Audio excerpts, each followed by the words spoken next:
prices here in the county are high compared to the rest of the nation, but it appears the local market is leveling off. Maybe you are thinking of buying, but you've been waiting on the sidelines for the right time. Maybe you're a seller this morning thinking to yourself, is now the time? We're joined by Mike Litton. He's a local real estate expert and a radio host. Mike, good morning. Thanks for being here again. Good morning, guys.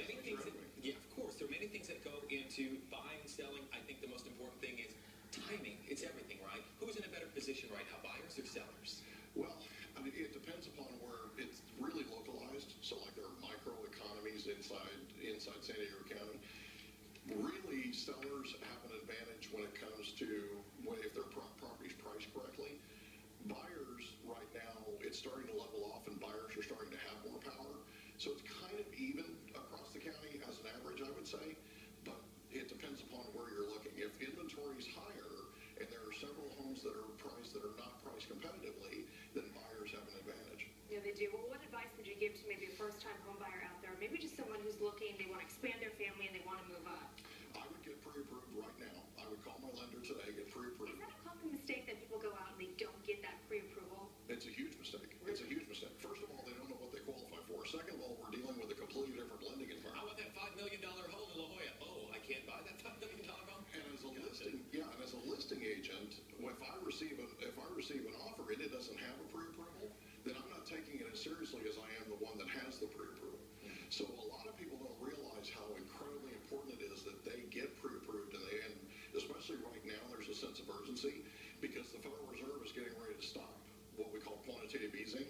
They're going to stop buying $45 billion a month of mortgage-backed securities and U.S. Treasuries, and it terminates next week on the 29th, supposedly. If that happens, there's a finite number of bonds. If they stop buying bonds, bond prices are going to drop and yields are going to go up. It's an inverted relationship, which means the price of money or interest rates are going to follow those yields. All right, long story short, when you're talking about a $500,000 home in San Diego, which is very average and common, an interest rate a quarter of a point even, it's a huge difference when you're talking about the life of a 30-year loan. Absolutely. How high do you see interest rates going down? They could go, a lot of economists nationally are saying that fair market interest rates right now without quantitative easing are between 7 and 8% fixed for 30 years. Ouch, compared to where they're at now, which is what, 4 to 5? Exactly, and imagine, right around 4 or 4.5. Yeah. Imagine every quarter of a percent to the rate that interest rates go up, there are over 23,000 San Diegans that cannot qualify anymore to buy. Wow.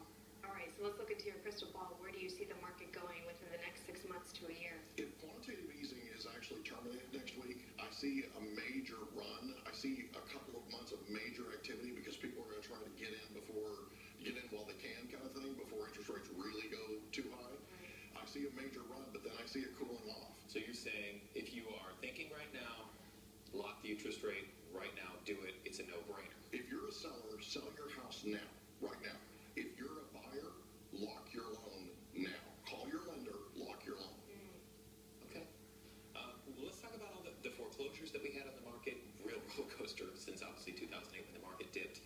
What happened to all those homes? Are there still shadow inventory? How about short sales? Are there really good screaming deals out there still for people that maybe have that, the ability to get into a short sale? Well, there are short sales out there. And in fact, I was just sitting with one of my agents in my office in Escondido yesterday, and she was indicating that we're seeing more short sales than we did even 6 months ago.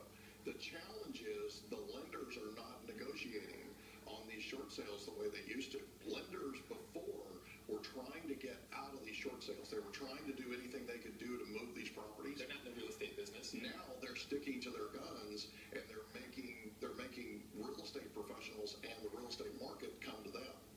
So it's a different playing field now. All right, Mike. As always, thanks so much for your insight this morning.